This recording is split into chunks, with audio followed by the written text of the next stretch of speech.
Lakini mimi si walaumu viongozi. Viongozi ni product ya jamii. Ni matokeo ya jamii. Kwa hiyo ukiona kiongozi yuko ni sample.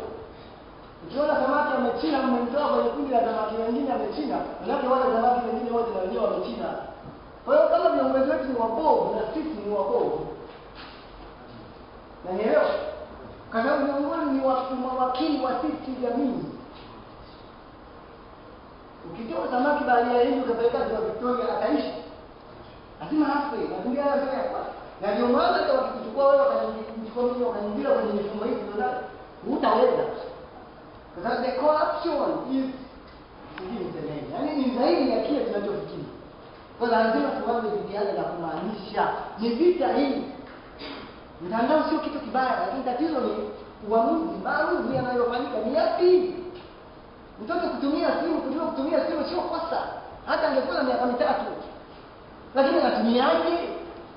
Wewe unamnyima mtoto wako simu, una uwezo wa kumpa simu, unaenda shuleni, unashinda huko shule ya sekondari, eti ataongea na wanaume au askari. Unalidanganya.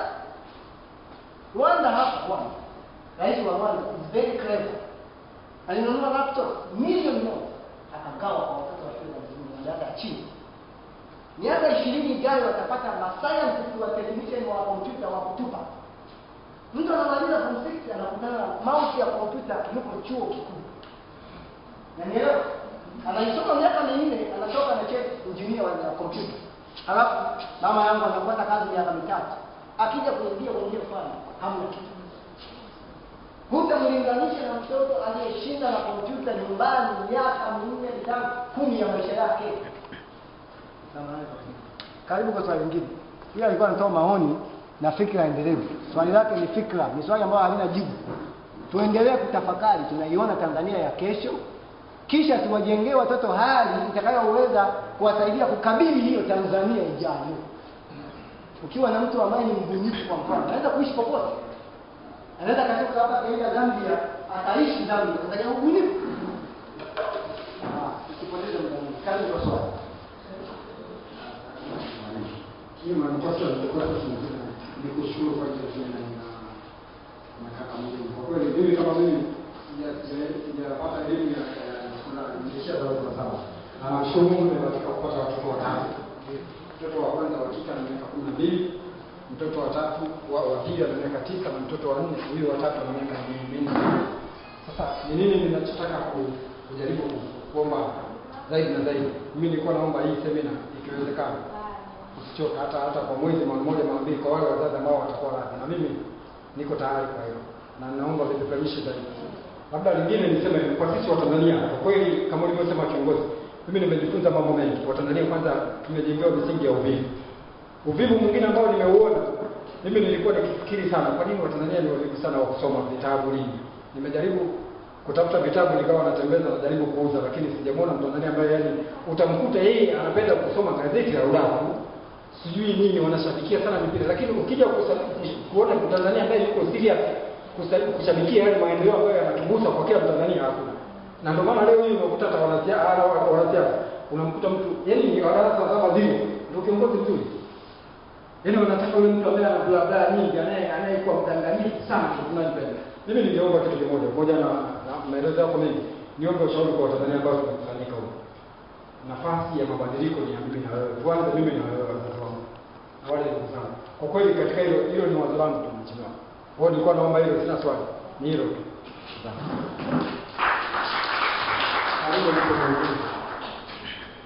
Hapo hamna swali. Kama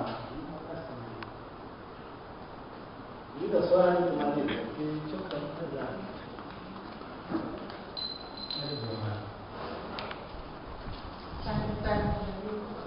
Ufunzi nashukuru na management ya Montessori.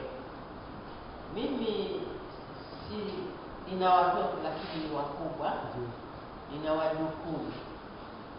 Kwanza naipoongeza Montessori kutokana na elimu wanayeanzia. Wanaanza na object kwamba chungwa hili hapa, embe hili hapa. Nikija kuangalia malezi tuliokuwa nayo hasa ya wajukuu zangu, nimeamua kumleta mmoja wapo Montessori. kutokana na utata, naenda kwa kurukaruka. Sasa kutokana na utashi wa hizi ndoa ambazo baadaye unasema itakuwa ni hadithi, na naamua nimpeleke labda kindergarten huko, niende sijui Kimara nitafute kule, wawe wanalipia kutokana na hali halisi ya ndoa zilivyo kati ya familia za sasa hivi. Sasa hapo umenichanganya kabisa, nifanyeje? Kweli mama nimechanganya kwa sababu, lakini nikwambie mama yangu, ukweli haujui hizo nalo kabisa. Yaani fact haielewi hata kaja kwa. Kama hao watu wanakosana kwenye ndoa, kwa hiyo bora mtoto apelekwe huko akae. Kwa hiyo kukosana kwenu hata kama mmekosana katika haki, haimaanishi kama mtoto asiathirike. Ndio maana mnapofanya maamuzi, lazima mfikirie kwanza mtoto. Mkiondoka kufikiria mtoto mkafanya maamuzi yenu mkaachana kwa sababu ya interest zenu, haimaanishi kwamba mtoto hataathirika. Mtoto na miaka chini ya 10, huyo anahitaji wazazi. Kwa sababu anahitaji wazazi sio kwa maana tu ya kuishi, hapana. Kuna vitu vingi bado vinaendelea kukua ambavyo sasa vingine vitakuwa kumsaidia kuishi hata katika ulimwengu ni changamoto zaidi. Fikiria kwa mfano unataka mtoto miaka 5 wote. Kila kitu anafanywa. Anaamka asubuhi kwenda darasani kurudi, hafanyi chochote cha mkono. Wajerumani hata hivi hapa Tanzania, volunteers wengi wanatoka Ujerumani. Najiuliza kwa nini?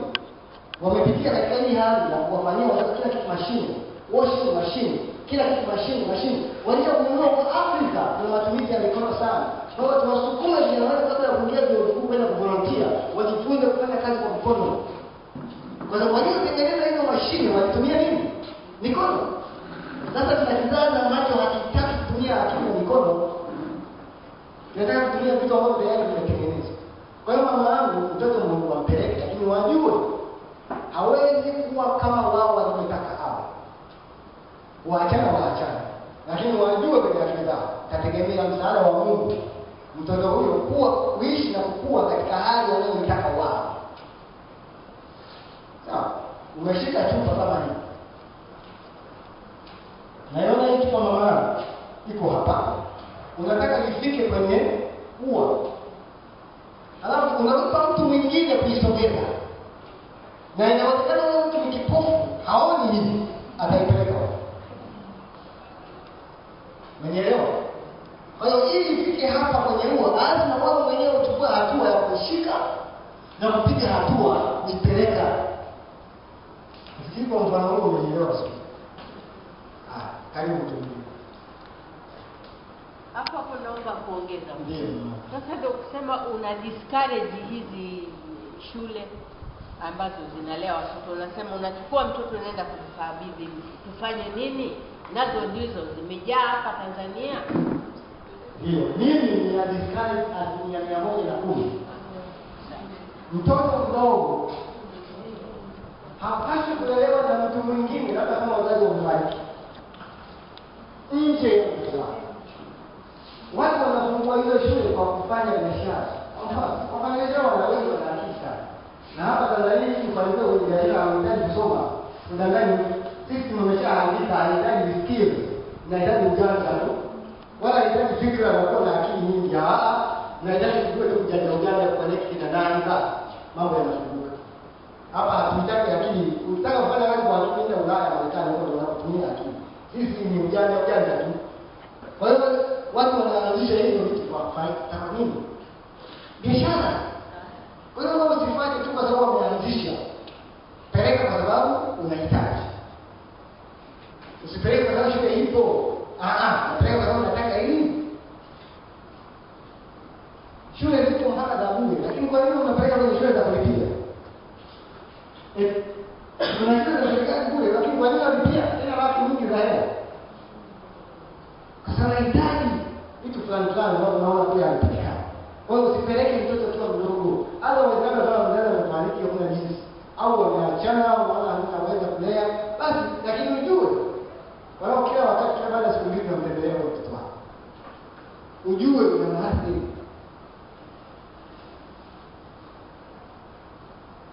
Sawa? Kama wana haimaanishi kwa sababu shule zipo, usipende kwa watoto walio boarding school. Tembelea watu wote, wazazi wote ni watoto wao ambao ni wadogo miaka 8 kisha wapeleka boarding. Wanaporudi likizo, mtembelee leo ndio kwa alafu angalia huyo mtoto anajiheri namna gani. Utakumbuka ninachokwambia.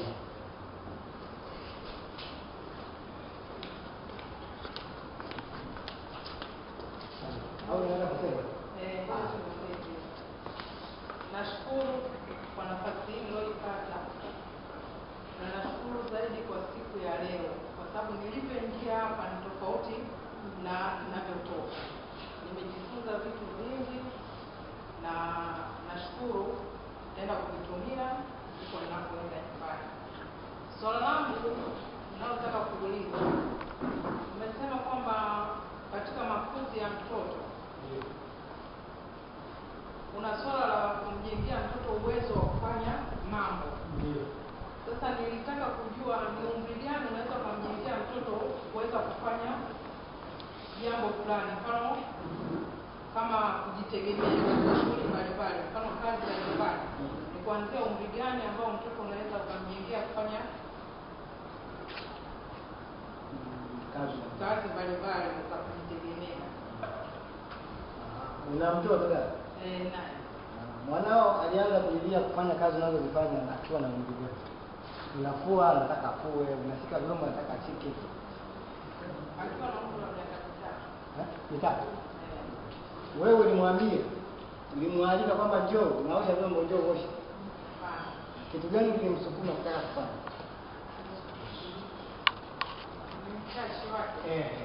Sasa ukizuia hicho, alafu nataka atakuwa kwa mtu ameshakuwa kakubwa ndio kafue. Na ugonjwa. Unatakiwa kukipalilia hicho, kikue, kistawi. Kwa sababu asili nature imesha kuonyesha kwamba huyu binadamu ana utasi. Anataka kujifunza kazi na ameanza kuingia kazi. Unafua mtoto na mwaka mmoja mtu anataka kufua. Kwa hiyo usimpe matambara akafua na wewe pale pembeni. Matokeo yako unampiga, tunachezea maji toka. Sio. Unaua, unazuia asili wakati inatoa maua kwa ajili ya kujenga msingi wa jambo. Wewe unaziba. Alafu wakati unapohitaji ulishaziba, havitoki. You understand?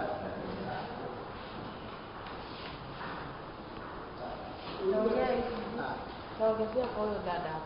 Mtoto wangu mimi alitaka kuanza kufanya kazi akiwa na miaka 2. Tukawa tunamkubalia. Sasa hivi kutokana na hiyo tunamkubalia, hataki wenzie washike kazi. Akishika kaka yake ambaye ni mkubwa anaweza akaifanya ile kazi, anataka kumnyang'anya kifagio. Ukimtuma kitu fulani labda unajua hata kwamba huyo hawezi kukifikia, ni mtume mkubwa. Wakati anakileta hajakifikisha kwako, anakipokea yeye akuletee. Sasa wale wakubwa nao umewatuma wanakuwa discouraged sana. Sasa pale utafanyaje hao watu? Sasa usifikirie wale ambao hawafanyi, ufikirie kwanza huyo mtoto. Huyo mtoto akiingia ofisini akiwa injinia kwa mfano au huyo mtoto wako akiwa injinia hatafanya kazi kwa mipango iliyopangwa na wengine ili apate hela. Kama anapenda kazi, kwake sio malipo kwanza, kazi kwanza. Unaelewa? Maana anapata fedha kutokana na matokeo ya kazi. Na anajisikia vizuri, anapenda hata wasipomlipa. Lazima atatafuta kitu cha kufanya. Kwa sababu kazi ni sehemu nini ya maisha yake, haitaji motisha ya pembeni ili afanye. Sasa hiyo ni positive effect. Uitunze na muidee. Usiangalie tu wale wengine na uambie jifunzeni kwa wingi. Wasikasirike. Yaani usiangalie hasira ya mtu alafu kafanya maamuzi mabovu. Hapana. Endelea kukasirika lakini ubadilike. Sawa? Hasira yako isikufanye wewe ucheni yule ambaye tayari yuko kwenye positive effect. Si unanielewa? Hasira za watoto wengine waambie huyu ni sample ya kujifunzia. Mwangalieni mwenzenu, mshi kama huyu. Sasa ukimzuia yeye, mwanangu nataka wote waadilike wasipende kazi. Wakitukia watukie, lakini ukweli tabaki hapa. Ongea kwa kufanya hivi. That's a very strong effect. Kiona mtoto yuko hivi, umefanya. Sasa kafikia umri wa kupenda michezo, utaanza kupunguza spidi. Usikasirike, mabadiliko. endelea kusikiliza.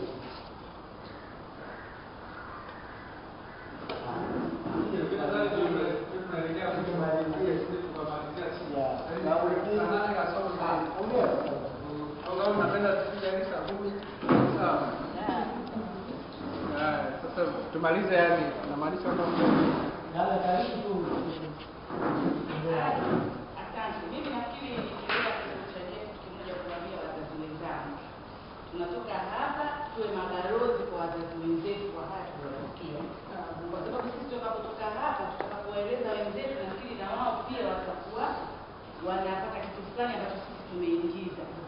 Kama ni malezi haya watoto, kwa sababu kuna wazazi kweli leo wanalea mtoto kwa kutumia kiboko. Ama shule walimu wanafundisha watoto kwa kiboko.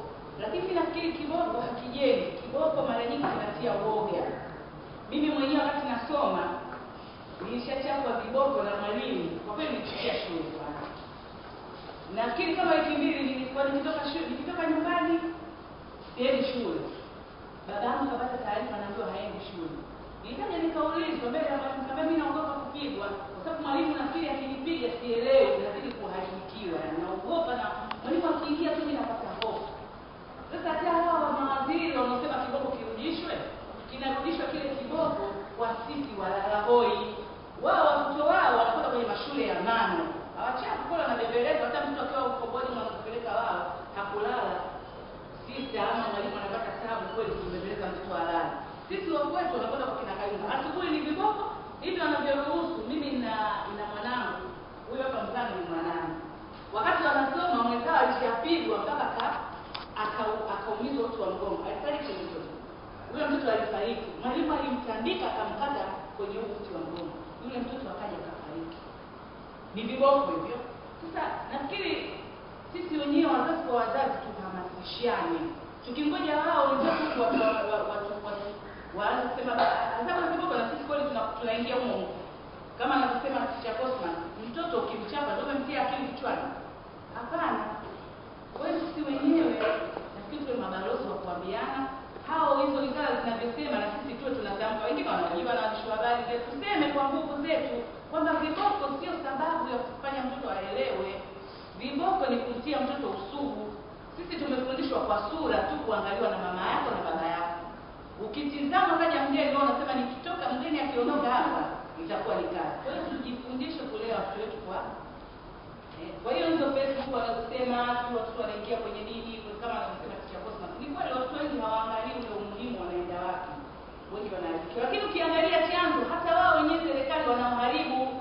Leo hii sisi wazazi wenzangu hapa tunaangalia kwenye TV. Hizi ni TV zetu za taifa. Hebu niambie hicho kipindi cha muziki wewe unataka kuangalia ule muziki. Unaona huo muziki hao wanaoimba mtu yuko nusu nilieni radhi yuko nusu uchi. Maana unamwona ana chupi. Uko pale na watoto wako. Hii leo mimi sasa hivi studio zetu sasa nitaangalia na mtoto wangu wa kiume huyu hapa. Lazima tu nitaanza nimeshika remote. Naangalia. Kwa hiyo hata serikali yenyewe haikemei kule tulikotoka sasa tunapokwenda maadili yameanza kumonyoka kwenye serikali zetu. Kwa sababu hata tukisema TV tusiangalie tusiangalie hizo Facebook akaingia kwenye mitandao mingine. Yeye kwenye hizo TV inakuaje? Na TV zetu za serikali ndio hizo. Ukiangalia taarifa habari kabla ya tangazo watu wanahusiana, wanapeana. Sasa hebu niambie, unamfundisha nini mtoto na wao watoto wana ubongo wao ni wa kufyoza kama masponji. Wakiangalia na kumbe ndio hivi na wao wanafanya test.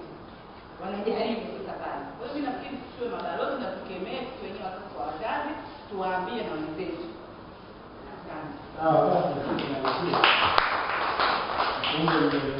Tunawashukuru kwa kuhudhuria. Kama balozi siku nyingine tukitawatu tunahamasisha watu na pia tunapenda watu wachangie kidogo ili waone umuhimu. Waone umuhimu wa kujali. Kitu kile hakina thamani sana.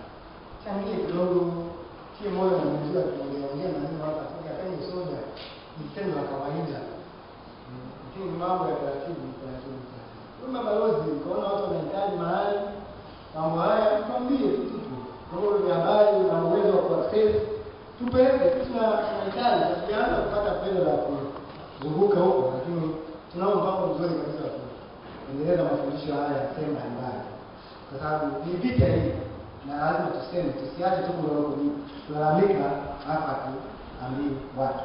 Lazima tuwashirikishe watu, tuambie kwa kadri ambavyo tunaweza. Kwa hiyo nakaribishwa kwa chochote tunacho mchango wote, mawazo, kutuambia nafanyeni hivi, ili na wengine wasikie hizi mbegu zinaweza kuwa na faida katika maisha ya ndani. Mimi labda niseme ndani naye malizie, alafu tufunge. Nawashukuru sana sana sana, na Mungu awabariki pamoja. Mimi nitakuwa sina jibu ya sababu naona watu wenyewe wamechoka, yote imekuwa kubwa sana. Leo tunashukuru sana kwa mjitoa gani. Sina la kuongeza. Asanteni sana.